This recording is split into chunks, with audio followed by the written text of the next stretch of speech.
Your wife breaks your heart. If you're not going to work, you can't sleep anymore. You're upset. She's running around with a new dude. You see her Instagram story. She's got some new guy. You're furious and you're angry and you're jealous and you're bitter.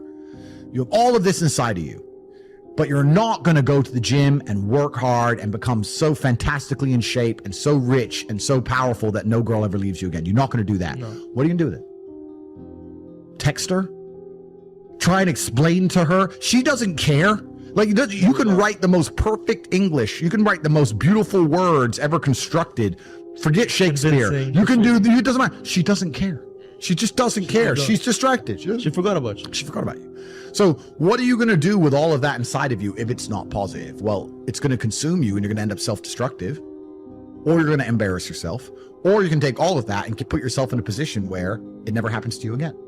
Those are the choices. So what's the most intelligent choice to make? Yeah. You know, I don't understand how many humans function in the world today. I don't get people who don't think like me. I don't understand it. I'm like, well, then how have you survived this long? Life is hard. Life is difficult. Maybe I've just been unlucky, which I don't believe in, but I've had so much trauma and bad events and negativity and stress and all these things that have happened to me. And I've used all of it to be monumentally successful. People are functioning. If you're not thinking like me and you're going through life with any other mindset, you've been extremely fortunate that God smiled on you and allowed you to sit around most of the time doing jack shit, and you have yet to be punished for that. Yeah. I could never have lived that life. If I was a bit lazy or a bit, you know, or I was a bit of a snake, or if I lied to people, I'd be dead by now. Yeah. Like, so a lot of these people are just absolutely and utterly blessed by God that they managed to go through life with such a non-competitive mindset and they're still breathing. Like, I don't understand how people can think any other way. Yeah. I've spoken to dudes and like, yeah, you know, I had a bad couple months. Why? Oh, my girl left me. You've wasted months. You've wasted months. Oh, like you had the, think of how much God loves you to have given you the grace and given you the opportunity to waste months of human time over some chick. Like, talk about blessed head to toe. If I waste months, empires are going to collapse. I'm going to end up in a cell or dead if I waste months. I have things to do every single day. I can't waste a second. Like, these people are just absolutely infinitely blessed. And their mindset is a product of that because they're spoiled children. Absolutely spoiled children. Because there's a whole bunch of people out here daily who fail. There are men out here who fail daily and they have yet to feel the true consequence for it. They fail to go to the gym when they know they should have gone to the gym. They fail because they forgot their keys and it took them 10 minutes to find them. They fail because they replied to a question they got sent on WhatsApp the wrong way. They fail because they didn't smile when they were supposed to. They didn't say please and thank you to that person who helped them. They fail because they didn't say hi to that girl who's looking at them out the corner of their eye. They just fail perpetually. They go through life missing every opportunity and just failing. And somehow we've built a society which is so soft and God is so giving and so graceful that they still have a place to eat and somewhere to sleep, and they're still surviving. That shows how nice God is. Yeah. Because before this society, truthfully, if you were that level of failure, you would be dead. Survival of the fittest. It's survival of the fittest. And none of these men out here are fit. No. Their mindset isn't fit. Their reality isn't fit. They're failures. They're failures. Yeah. And they're just failing every single day. And they go, oh, but you know what? Tomorrow I'll go to the gym. Yeah. You've been failing your whole life. That's all you've done is fail. And then you sit and wonder why people like me absolutely and utterly outcompete you. It is so easy to become a top tier male in the world today because the competition is so ridiculously low. There are 2% killers like me and everybody else amateur, head to toe amateur. They can't even pay attention to anything. They can't try anything. They're amateurs. And it's really mind blowing to me because I've tried with all of my computational power to imagine having a mindset different to mine. And I just can't see a reality worth having. I can't see a reality worth living. I can't see how you're going to build a life worth experiencing if you have any other mindset. I've never seen somebody massively succeed and they didn't believe in themselves, ever. I've never seen somebody who just allows life to happen to them and become blown off course by some sadness, end up doing massively monumental and important things. I've never seen it. It's never happened. It does, and it's never going to happen. Because it's competitor. It's like crypto. It's player versus player. Right. I can sit here right now at power. I can sit here right now and recall events that will prevent me from sleeping for 2 to 3 days. That gives me a superpower that other men do not have. They want to go to sleep. They're tired. I can stop being tired for days at a time. I can just have a thought. I can remember. I can sit, close my eyes, and use the power of my brain to vividly remember events, and I will not sleep for days. And when people come to me and say, oh, this happened, I'm really sad, or my heart broke, or this bad thing happened to me, I say, good. Thank the Lord that he's given you this endless source of motivation. You're wasting it.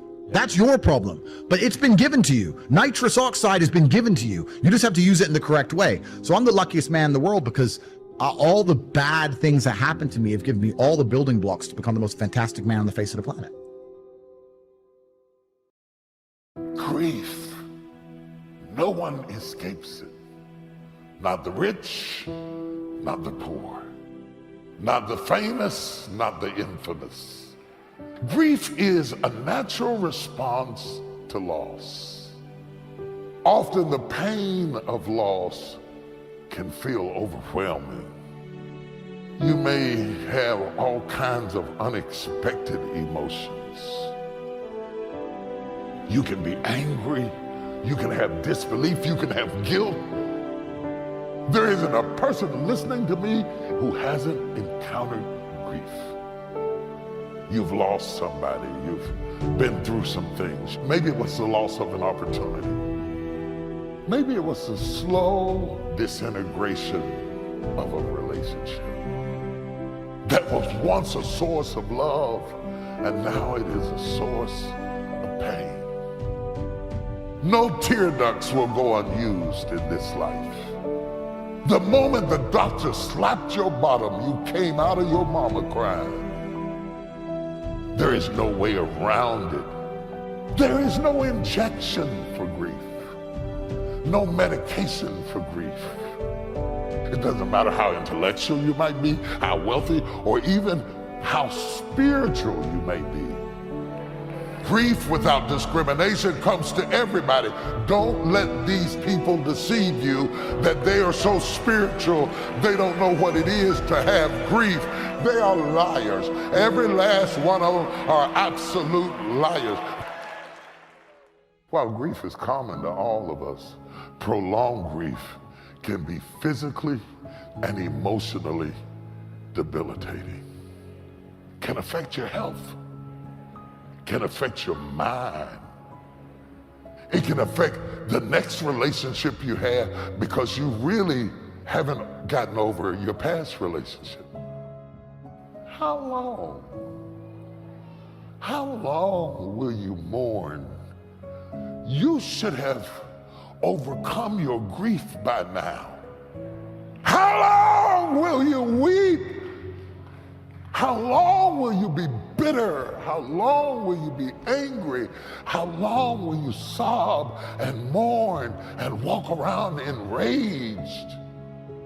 What good is it getting a divorce if you're still gonna be mad? If you're still gonna be writing notes and wondering, did you see him and who was he with? You are not divorced. I don't care what the paper says. You are still married. How long? God says, how long will you mourn over a door I have closed? How long will you mourn over a marriage that's over, a job that's gone, a girlfriend that left, a boyfriend that left? How long? How long will you be angry and frustrated and build your whole life around something that is dead? If you're going to fulfill your destiny, you have to get good at letting things go. Jesus said, offenses will come. Disappointments will come. Betrayals, things that are not fair will come. How you handle the hurts will determine whether you move forward or whether you get stuck, bitter over what didn't work out. How many people are living wounded over how they were raised, a friend that walked away? They wonder why they don't have good relationships. It's because they haven't healed. God brings a new person, but they're so insecure. This new person has to keep them fixed. The problem is that's not sustainable. Until you let go of what didn't work out, that wound is going to hinder you wherever you go. You would be shocked at the people who get up every morning with a heart full of grief. And it comes out in their speech, and it comes out in that snappy way they confront you, and you think they're mean. They're not really mean. They're still grieving. How long? How long does it take to get over a person? How long will you put your future on hold, mulling over your past? How long? I came to get somebody unstuck. I came to get somebody free. You cannot spend the rest of your life grieving over who didn't love you, who wasn't there for you. You're stuck. God did not create you to be stuck with a heart full of grief. It's why you can't fall in love. It's not that there's nobody to love. It's that you haven't gotten over who you used to love. How long will you be angry? How long will you keep checking their Facebook page? How long will you keep investigating somebody who's not even thinking about you anymore? How long will you mourn around the tomb of what didn't work out? There are some times in your life that you gotta get up, wash your face, go on with your life. Life is too short for grieving over who didn't want you, who left you, the job you didn't get, the house that you didn't close on. How long? I don't know who I'm preaching to. You are not yourself. You were not created for this. You were not created to be stuck like this. God wants your nerves and cells and bone and muscles to move. Somebody shout, move. I will not spend the rest of my life hanging around the cemetery of what could have been, what ought to have been. Look, man, if you got something that's been bothering you in your life, get past it. Don't lay there wallowing in your past, man. Your past is back there. It's much more freeing when you learn to let things go. Wasn't fair? That's okay. God will be your vindicator. They hurt you once. Don't let them continue to hurt you by holding on to it. Living in mourning is going to keep the new doors from opening.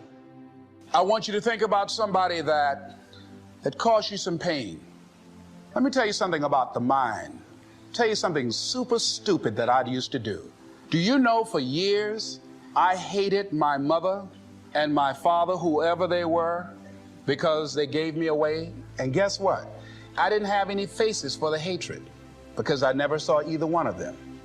And then once I forgave them and said, had they not given me away, I would have never been blessed to have the mother that I have, who to me is the greatest mother in the world. You can't change the past, but you can reinterpret how you see it. Give an interpretation that empowers you. I let that luggage go. Think about somebody that you've hurt, somebody that you've disappointed, or someone that has hurt you. Look at them in your mind's eye and say, I forgive you. Boy, that's a heavy load to let off. I want you to live in a continual process of forgiveness. Every day, we should be ready to forgive. I've learned life is full of wounded people. At times, they'll be disrespectful. They'll say things they shouldn't. You can't stop the offense from coming, but you can keep it from getting down in you. Joel, I can't forgive them. You don't know what they did. You're not doing it for their sake. You're doing it for your sake. Let it go. You have to give it to God.